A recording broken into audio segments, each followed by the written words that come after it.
আপনি কিভাবে বলতে পারলেন মমতা ব্যানার্জির জন্ম আমাকে কি 2 ঘন্টার জন্য এই রাজ্যের মুখ্যমন্ত্রী বানানো সম্ভব? আমি প্রতিজ্ঞা করে বলছি ঠিক 2 ঘন্টার মধ্যে আমি এই রাজ্যের 23টা জেলা একদম ঠান্ডা করে দেব, প্রতিজ্ঞা করে বলছি।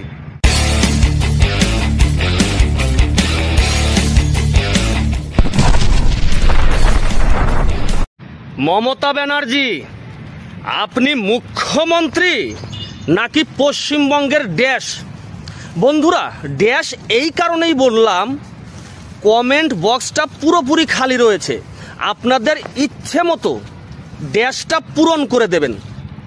আমরা সকলেই জানি বন্ধুরা, আমরা সকলেই জানি মমতা ব্যানার্জি 6 দিনের সফরে লন্ডন গিয়েছিলেন, আর লন্ডন গিয়ে বিলাসিতা করে তারপর এই রাজ্যে ফিরলেন। কিন্তু এই বাংলার হিন্দুরা যখন মার খেলো, রাস্তায় রক্ত ঝরলো, নিরীহ হিন্দুদের দোকান লুটপাট করা হলো, গাড়ি ভাঙচুর করা হলো,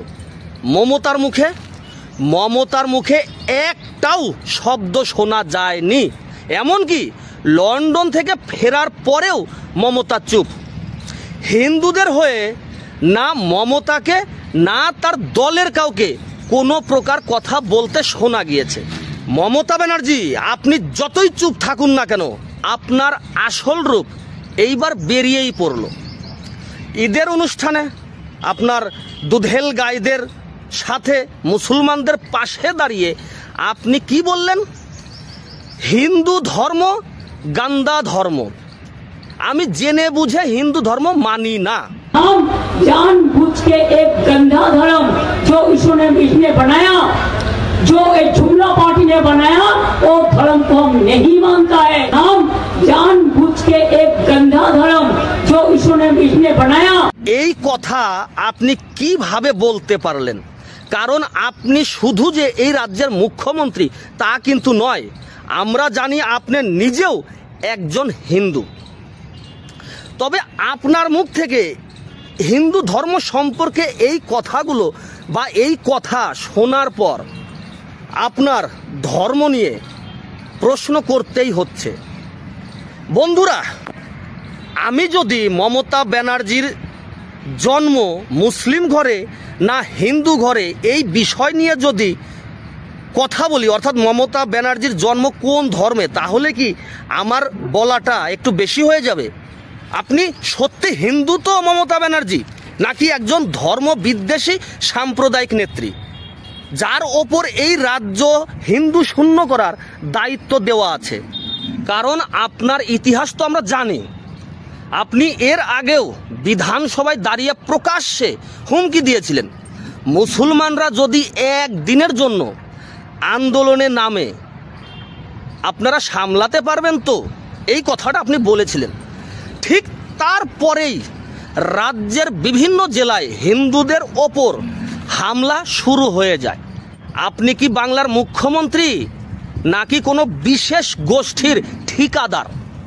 বন্ধুরা, আপনারা আমাকে একটু কমেন্ট করে জানাবেন, আইনের কোনো রকম ফাঁক ফোকর দিয়ে আমাকে কি 2 ঘন্টা, ঠিক 2 ঘন্টার জন্য এই রাজ্যের মুখ্যমন্ত্রী বানানো সম্ভব?